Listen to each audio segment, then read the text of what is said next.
Chosen one, anchor your spirit and lock your attention on these words right now. That pressure in your chest, that exhaustion behind your eyes, that strange feeling that people are suddenly watching you more closely, do not let it pull you into fear. Maybe the last 72 hours have felt unusually intense. Perhaps people who once ignored you have started asking questions, studying your choices, reacting differently to your boundaries. Maybe you walked into a room this week and felt the energy shift the moment you entered.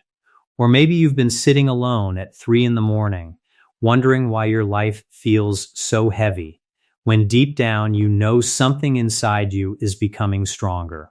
You might feel misunderstood. You might feel underestimated. You might feel quietly tested from every direction at once. But hear this clearly, because it's the reason this message exists. Your strength is becoming impossible to overlook. The enemy is working overtime in your life right now for one specific reason. He recognizes that your discipline, your resilience, and your refusal to return to old patterns are creating a version of you that cannot be easily controlled. And an uncontrollable, surrendered, awakened soul is the last thing darkness wants walking this earth. Understand something about the power you're carrying. You are not becoming powerful because others finally approve of you. You are becoming powerful because you kept going when approval disappeared, when the calls stopped, when the support dried up, when the people who said they'd be there found reasons not to be. You kept showing up, kept praying, kept working on yourself in the dark with nobody clapping. That kind of strength isn't given by crowds, and that's exactly why crowds can't take it away. And look at what that hidden faithfulness has quietly built in you. You've developed a steadiness that unsettles chaotic people, a calm that makes manipulators nervous because their tools require panic to work. You've learned to sit with discomfort without needing to numb it, to hear criticism without collapsing, to be misunderstood without launching a campaign to fix it. Do you understand how rare that is? Most people spend their whole lives outsourcing their stability to circumstances, to feedback, to the weather of other people's moods. You have been building yours from the inside, brick by hidden brick. That's why the atmosphere shifts when you enter rooms now. People can't name what's different about you, but they feel it. You are no longer asking the room for permission to exist. And this season you're in is reaching a turning point. Within the next 24 hours, the confusion, the self-doubt, and that exhausting need to prove yourself can begin to lose their hold on you. Not because of luck, not because of coincidence, but because of what you have already done. You chose restraint when you wanted to react. You chose healing when bitterness was easier. You chose to keep your word to yourself when nobody was checking. Heaven keeps records that earth ignores, and your record is about to speak for you. Understand what a turning point actually looks like, so you don't miss yours while waiting for fireworks. It rarely arrives as a lottery moment, a sudden call, an overnight change of scenery. More often, it arrives quietly, as a shift in you that changes how everything outside responds. The insult that would have wrecked your week barely touches you. The old temptation knocks, and for the first time, you feel no pull to answer. The need to check who's watching simply isn't there one morning. Those are not small things. Those are the hinges of destiny turning. The outer breakthrough almost always trails the inner one by a short season, so when you feel the inner shift, do not despise it. Celebrate it. It is the sound of your next chapter clearing its throat. Think back to that moment this week. You know exactly the one. When you wanted to explain yourself, chase someone, or fire back at an accusation, and you stopped. You swallowed the words, you put down the phone, you walked away. And afterward, a voice whispered that your silence made you look weak, that being ignored meant being defeated. But hear the truth, that silence was strength. That pause protected your future. That decision announced to the spiritual realm and reminded your own soul that you are no longer available for every distraction, every provocation, every trap dressed up as a conversation. Because understand this about the traps being set for you, they require your participation to work. The argument needs your reply. The drama needs your entrance. The offense needs your rehearsal. The moment you decline to participate, the trap collapses on itself. And the people who set it are left holding an empty net, confused about why the old buttons no longer work. Your silence was not absence, it was authority. Your restraint was not retreat, it was rank.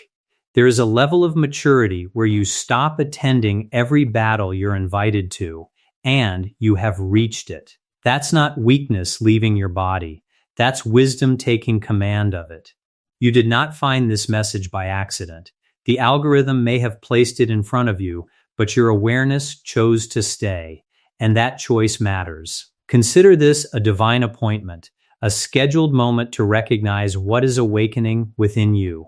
In the next few minutes, you will receive a clear decree of confidence for your spirit, a reminder of the exact habits that make your presence undeniable, and a closing declaration to help you stop shrinking for people who benefited from your uncertainty. Do not click away. Your future self needs you to understand the difference between being pursued by attention and being guided by purpose. Because if you leave this moment unchanged, you may return to the same cycle of doubting yourself at the exact hour your breakthrough requires consistency. And before we go deeper, do one small thing that costs you nothing but means everything. Give this video a like, so this word can reach another chosen soul sitting in their own 3 a.m. silence. Subscribe. Because messages like this one will keep finding you exactly when you need them. And in the comments, tell me what city and state this message found you in, because testimonies travel, and someone in your own city may need to know they are not the only one walking this road. Now, take a breath, and let's talk about the lie you've been hearing. The enemy has been whispering a specific lie to you, and it's time to drag it into the light. The lie sounds like this: you are too much, too difficult, too late, and not strong enough. He has replayed the rejection on a loop. He has replayed the betrayal, the opportunity that slipped past, and every private moment you broke down when nobody was watching. He wants you to believe that those moments define you, that the tears disqualified you, that the delay means denial. But let me ask you something. If you were really disqualified, why is the opposition increasing? Nobody wastes ammunition on a target that doesn't matter. The attack is not evidence of your weakness. The attack is evidence of your assignment. And notice how precise the lie has been, how personally tailored. To the one who loves deeply, he whispers that love makes you weak and everyone will eventually leave. To the one who thinks deeply, he whispers that you're overcomplicating everything and nobody wants to hear it. To the one who has been faithful in small things, he whispers that faithfulness is why you're being overlooked, that the shortcut takers were right all along. He studies your wounds like a scholar and quotes them back to you in your own voice, which is why the lie feels so much like your own thought. But a thought that only ever tears down, that only ever accuses, that never once builds or corrects with love. That thought did not come from your father, and it did not come from you. Here is how you recognize the counterfeit. Conviction from heaven is specific and comes with a door. Repent of this, adjust that, walk here. Condemnation from the enemy is vague and comes with a verdict. You're just not enough. You'll never change. It's too late for you. One leads to freedom through action, the other leads to paralysis through shame. So the next time the whisper comes at 3 a.m, ask it one question: where is the door? If there's no door, no instruction, no path, only the verdict, you'll know exactly who's speaking, and you can answer the way the chosen answer, not today and not ever again. Here is what the enemy understands better than most believers do. Your breakthrough doesn't threaten him nearly as much as your consistency does. A single victory can be forgiven, but a person who keeps their peace daily guards their tongue daily, honors their commitments daily, prays daily, that person is building something no single attack can demolish. So the strategy against you was never one big destruction. It was discouragement in small doses, making you feel unseen so you'd stop showing up, making you feel behind so you'd rush into wrong doors, making you feel alone so you'd accept company that costs too much. Recognize the strategy and it loses its grip. Now, let's talk about the people around you, because this part matters, and very few will say it to you plainly. When you begin to change, truly change, not the announced kind, but the quiet kind, the people who benefited from the old you will be the first to notice and the last to celebrate. Some will test your new boundaries like children testing a fence. Some will bring up your past with a strange hunger reminding you of who you were, hoping the memory still has authority over you. And some will simply grow distant, not because you did anything wrong, but because your growth disturbs the version of the story where they were always above you. You've already seen it happening, haven't you? The joke that lands a little too sharp, followed by, "I'm just kidding, you've changed. You can't take a joke anymore." The person who only calls when they need something, suddenly irritated that you're not as available as you used to be. The one who says you think you're better than us now simply because you stopped participating in what was draining you. The family member who introduces you by your oldest mistake instead of your newest growth. None of that is coincidence, and none of it means you're doing something wrong. In fact, hear this clearly, sometimes the discomfort of others is the first receipt of your transformation. Nobody argues with a person who isn't changing. And you need to release yourself from a burden you were never meant to carry, the burden of making your growth comfortable for everyone who watched you struggle. You are not obligated to stay recognizable to people who only knew how to relate to your wounds. You are not required to keep old doors unlocked just because certain people once had keys. Loyalty is beautiful, but loyalty to the past at the expense of your calling is not loyalty. It is a slow surrender dressed in nostalgia. You can carry gratitude for every chapter and still refuse to live in any of them. Let them adjust or let them leave, but do not shrink. Hear this and keep it. It is possible to honor where you came from without continuing to live there. It is possible to love people from your past without renewing their access to your future. Do not let someone else's memory of your weakness become a prophecy over your destiny. The one who knew you in the valley does not automatically understand who you are becoming on the mountain. Their eyes adjusted to a smaller you, and their discomfort with your growth is not your emergency to manage. Bless them, forgive them, and keep climbing. Once you understand that, you are ready for the harder work, the deeper healing, learning to trust your own discernment again after years of being trained to doubt it. Listen carefully, because this may explain more of your life than you expect. Many chosen people are not confused because they lack spiritual sensitivity.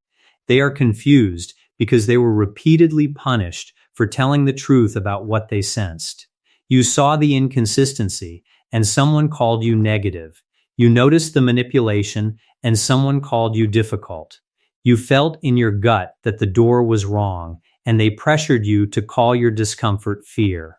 You noticed that certain conversations left you drained and dim, and they told you that you were simply too sensitive, and over time, something quiet and tragic happened. The voice within you didn't stop speaking, but you became afraid of the consequences of listening to it.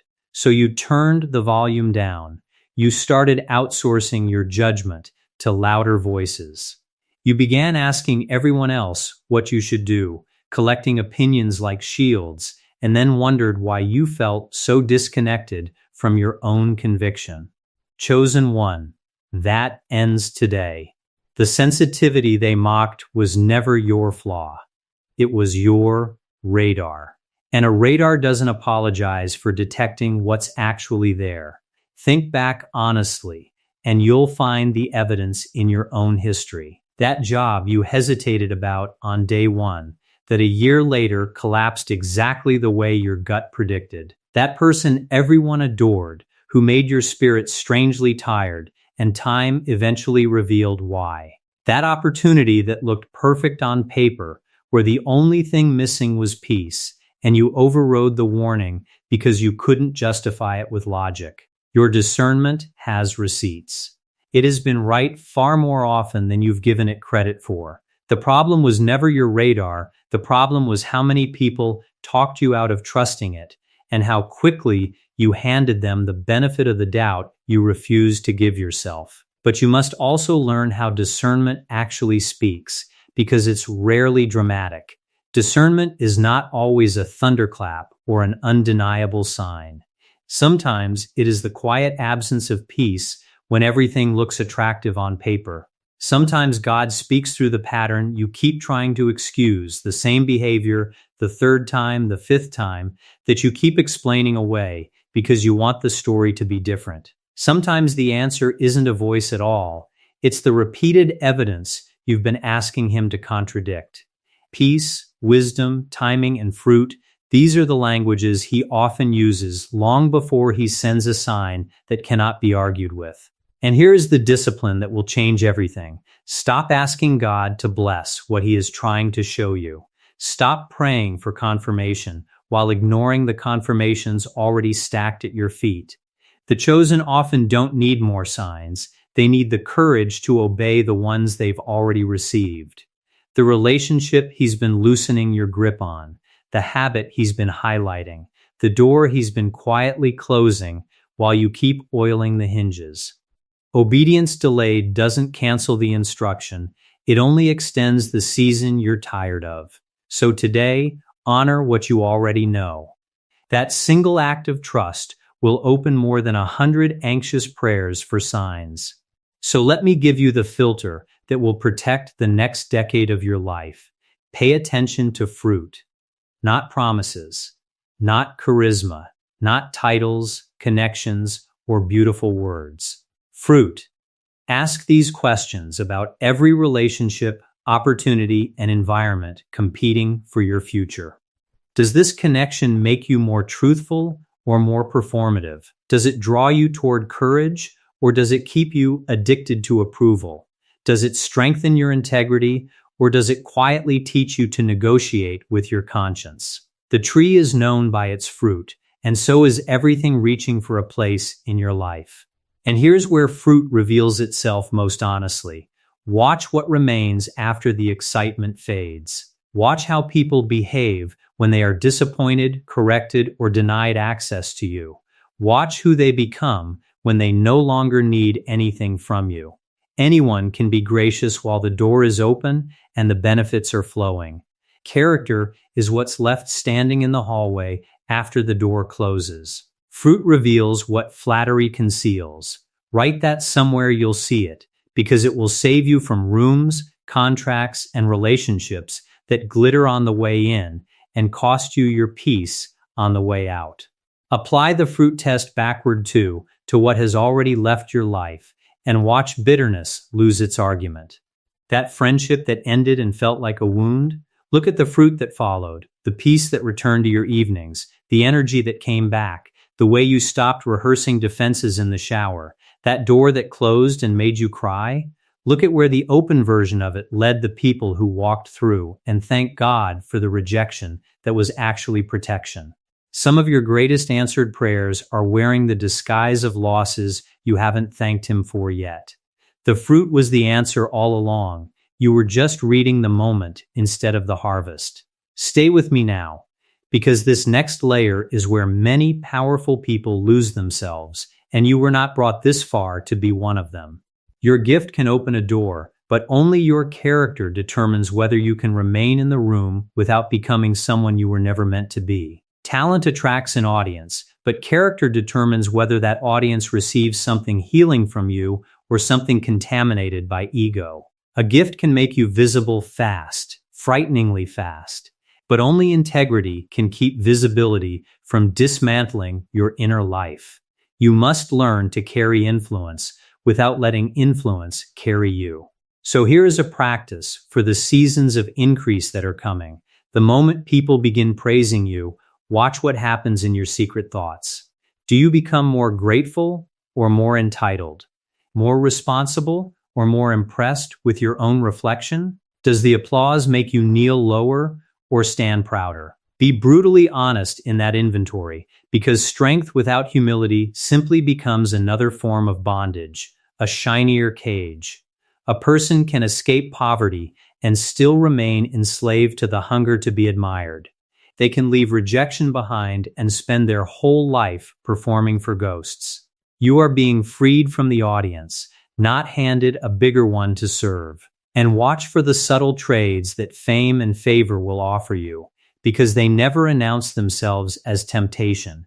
They come dressed as opportunity. The invitation that requires you to laugh at what you used to weep over. The partnership that needs you to be quieter about your convictions, just a little, just at first. The room where you're welcome as long as you stay entertaining and never fully truthful. Each trade seems small in the moment, a haircut of the soul, barely noticeable. But Samson's strength did not leave in one dramatic cut. It left in a series of compromises with someone he trusted more than he should have. Guard your consecration like it's your inheritance, because it is. This is also why you must keep people in your life who knew you before anything shined, people with permission to correct you, people unimpressed by your gift and invested in your soul. The chosen who fall rarely fall from attack. They fall from isolation wrapped in admiration, surrounded by voices that only ever say yes. Find the ones who will tell you the truth at the cost of your comfort, and hold them close at the cost of your pride. One honest friend at the table is worth more than 10,000 followers in the gallery. And this is why your preparation has taken so long, chosen one. This is the answer to the question you've cried about. Why the waiting? Why the hiddenness? Why the slow route while others seem to fly? Your life is not being prepared merely for attention. It is being prepared for impact. And those are not the same thing. Attention gathers around whatever is bright. Impact changes what is broken. Attention asks how many people are watching. Impact asks how many lives are becoming whole. Attention is loud and fast and forgets you by Friday. Impact is quiet and slow and outlives you. God is not only increasing your reach, He is increasing your capacity to carry what your reach will attract. Because reach without capacity destroys people. And He loves you too much to promote you into your own collapse. He is widening your shoulders before widening your platform. He is teaching you how to hold blessing without turning it into an idol, how to serve people without becoming enslaved to their expectations, how to be seen without needing to be seen. The delay was never rejection. The delay was construction. Deep foundations are dug in the dark, and skyscrapers stand on exactly that kind of darkness. Consider what your reach will actually attract, and you'll understand the preparation. Influence attracts the wounded, and you needed compassion deep enough not to grow cold. It attracts critics, and you needed an identity solid enough not to crumble or become cruel. It attracts flatterers, and you needed discernment sharp enough to smell the difference between honor and manipulation. It attracts opportunities more than you can take, and you needed the wisdom to say no to good things so you could say yes to God things. Every trial of these past seasons was quietly installing one of these capacities. You thought you were being overlooked. You were being outfitted.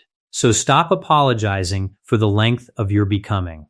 The oak apologizes to no one for not being bamboo. Quick things grow quick and fall quick. Deep things grow slow and hold nations.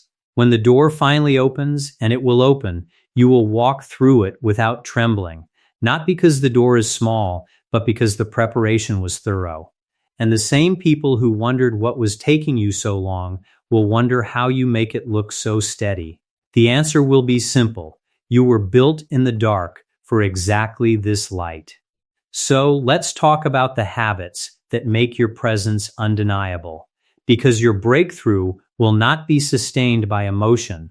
It will be sustained by structure. First, guard your first hour. The way you enter the morning is the way you enter battles. So before the phone, before the noise, before other people's emergencies, give the first minutes to silence, prayer, and intention. Second, keep your word to yourself with the same seriousness you keep it to others, because every private promise you honor rebuilds the self-trust the world tried to demolish. Third, practice the holy pause between provocation and response. Leave a gap and let wisdom speak first. Fourth, protect your inputs, the voices, the feeds, the conversations you allow into your ears daily, because whatever speaks to you constantly eventually speaks through you. And fifth, stay hidden in gratitude. Thank God daily for what hasn't arrived yet. Because gratitude in advance is faith with its work clothes on. Let me go deeper on that first one, because it will change your mornings, and your mornings will change your life. The first hour is when your mind is most defenseless, and whoever gets to it first sets the tone for everything after. If the first thing you touch is the phone, then the first voices in your day are strangers, marketers, arguments, and bad news, and you wonder why anxiety greets you before breakfast.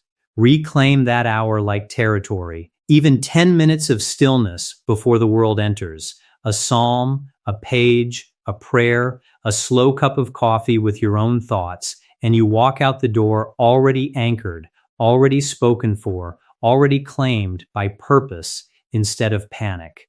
The chosen do not surrender their mornings, because they know the day follows the direction of its first hour. And learn to read your seasons, because the chosen suffer most when they misread the calendar of heaven. There are seasons of visibility, when doors open and everything accelerates, and seasons of hiddenness, when heaven seems quiet and growth happens underground. The mistake is treating hiddenness as punishment.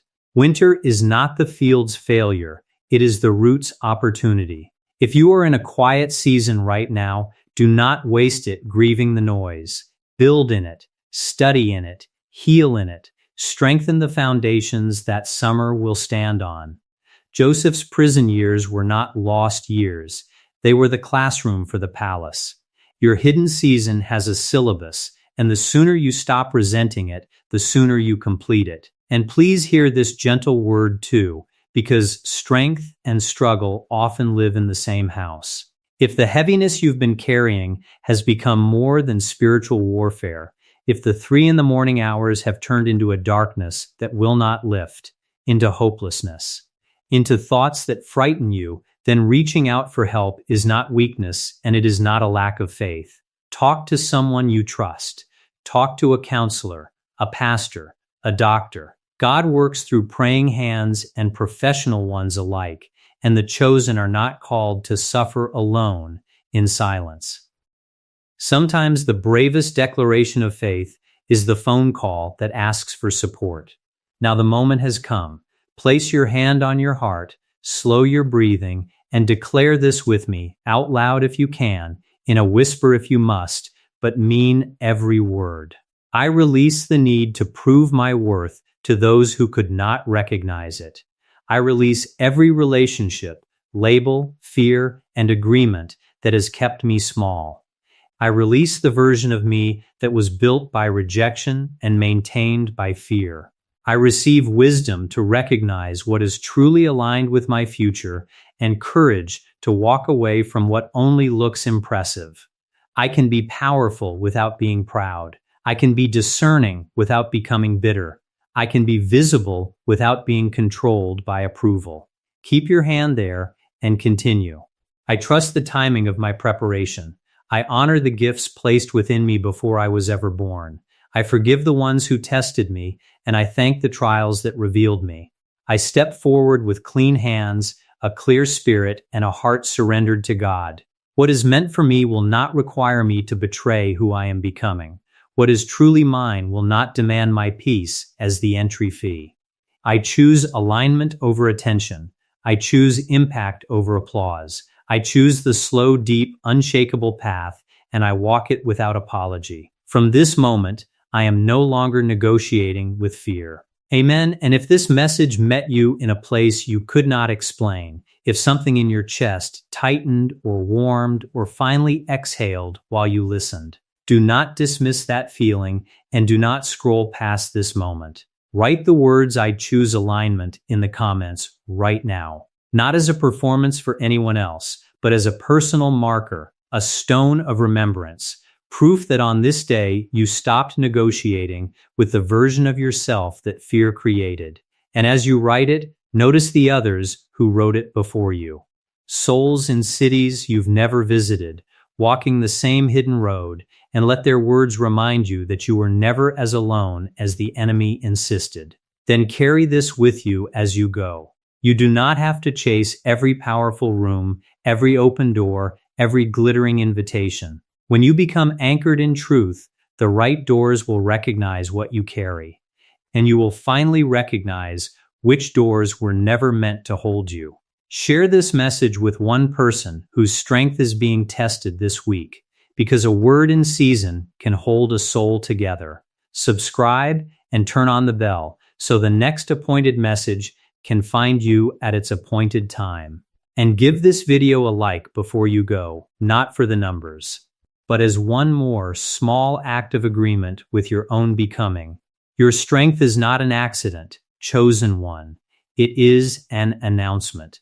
Walk like you finally heard it, and I will see you in the next message.